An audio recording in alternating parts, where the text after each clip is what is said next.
Overall অতীতের যে কোনো সময়ের তুলনায় বিশেষ করে বিগত 3টি নির্বাচনে আমাদেরকে যে হতাশ করেছিল, এই নির্বাচন জাতিকে আশান্বিত করেছে যেন একটা সুষ্ঠু সুন্দর নির্বাচন উপহার দেওয়া যায়। সেখানে জনগণ অংশগ্রহণ করেছেন, যাদের দায়িত্ব ছিল তারা দায়িত্ব পালনের চেষ্টা করেছেন। অনিয়মগুলো কী কী হয়েছে সেটা আমরা বলেছি। আমাদের এজেন্টদের উপর বিভিন্ন পর্যায়ের উপর যা আছে আমরা যতটুকু জেনেছি এর ভিত্তিতে আমরা বলেছি।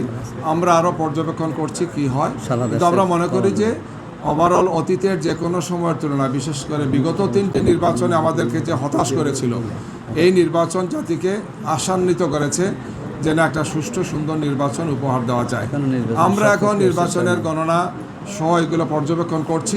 আমরা আশা করব যে সব দিক থেকে দায়িত্বশীল যারা আছেন, যাদের উপর দায়িত্ব আছে, তারা সুষ্ঠু সুন্দর দায়িত্ব পালন করবেন। কোনো ধরনের কোনো অনিয়ম হবে না, কোনো ধরনের কোনো বিচ্যুতি ঘটবে না। এই সব মিলেই যে ফলাফল আসবে, আমরা তখন আমাদের শীর্ষ নেতৃবৃন্দের পক্ষ থেকে চূড়ান্ত মন্তব্য আমরা করবো আপনাদের সামনে ইনশাআল্লাহ।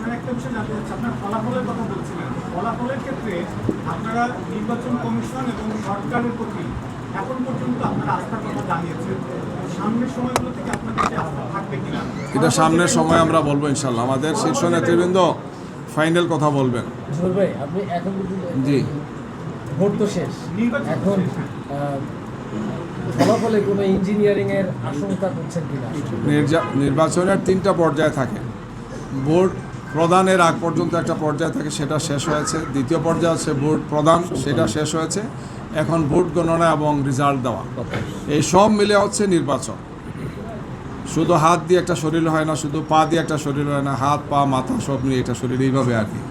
তো আমরা আশা করব যেভাবে এই জাতির প্রত্যাশা একটি সুষ্ঠু সুন্দর নির্বাচন হোক, জনগণ তাদের সঠিক প্রতিনিধিত্ব বেছে নেয়, সেই প্রক্রিয়া চূড়ান্ত হবে সুন্দর এবং সুষ্ঠুভাবে, তখনই আমরা আমাদের চূড়ান্ত মন্তব্য পেশ করব। কিন্তু আমরা মনে করি ওভারঅল এই নির্বাচনটা সুন্দর হয়েছে, শান্তিপূর্ণ হয়েছে। অনিয়ম, অব্যবস্থাপনা, সংঘাত, বিভিন্ন ধরনের বাধা, এই সব কিছু ছিল। এরপরেও ওভারঅল এই জাতির জন্য একটি নতুন অভিজ্ঞতা হয়েছে। জনগণ উৎসবমুখর পরিবেশে এবং আস্থা নিয়ে নির্বাচনে গেছে, ভোট কেন্দ্রে তারা গিয়েছে।